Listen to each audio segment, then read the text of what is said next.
Co-chairs, I am Skylar Croy, an attorney with the Wisconsin Institute for Law and Liberty. WILL is a nonpartisan, nonprofit law and policy center dedicated to safeguarding individual liberty, including the right to keep and bear arms.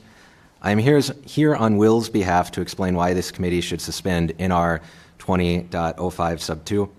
DNR has articulated that the rule is inconsistent with state law. I agree and will not rehash what has already been said. Instead, I will explain why the rule violates the right to keep and bear arms. For context, WILL represents an avid sportsman who sued over this rule this summer. The rule provides, in relevant part, no person may possess or control any firearm, gun, or similar device at any time on the waters, banks, or shores that might be used for the purpose of fishing. A violation is punishable by a forfeiture of $200, together with court costs for a total of $544.50, and potentially more. As noted in the complaint, because any gun might be used for fishing, this regulation essentially prohibits the possession of firearms on waters, banks, or shores of bodies of water. It purportedly gives law enforcement officers broad authority to arbitrarily stop or arrest those who do possess guns near water for any reason. The rule violates the Second Amendment to the United States Constitution. First, it conflicts with a long tradition of firearm possession in the great outdoors. To quote Judge Richard Posner, one doesn't have to be a historian to realize that those living in the Wild West during the 18th century often carried firearms as they traveled. Just a few years ago, a federal court in Illinois concluded that a similar ban in so-called forest preserve districts was unconstitutional because the record contained little evidence that firearms could be banned in the wilderness. As that court further explained, the great outdoors has not historically been understood as a sensitive place in which otherwise impermissible firearms regulations might be justified.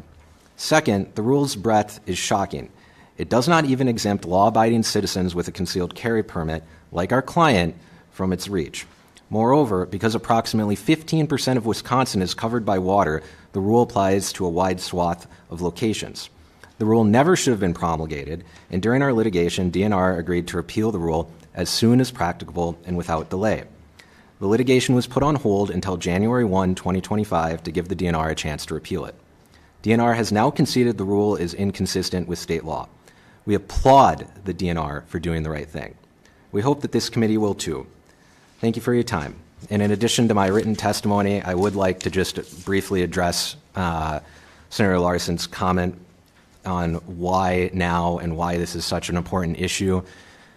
This committee and frankly the whole legislature should be aware that under Wisconsin statute 29.014 sub 4, a person who is cited for a violation of this nature is not allowed to actually bring a constitutional challenge after they've been cited. The only way under that statute, which is frankly constitutionally suspect, that they are allowed to bring a challenge is if they bring it prior to having been cited. And that is why we brought this, because if someone is cited, it's going to be too late under the laws that have been passed by this legislature to do anything about it. Thank you. Thanks, Skylar. Any other questions or comments from the committee?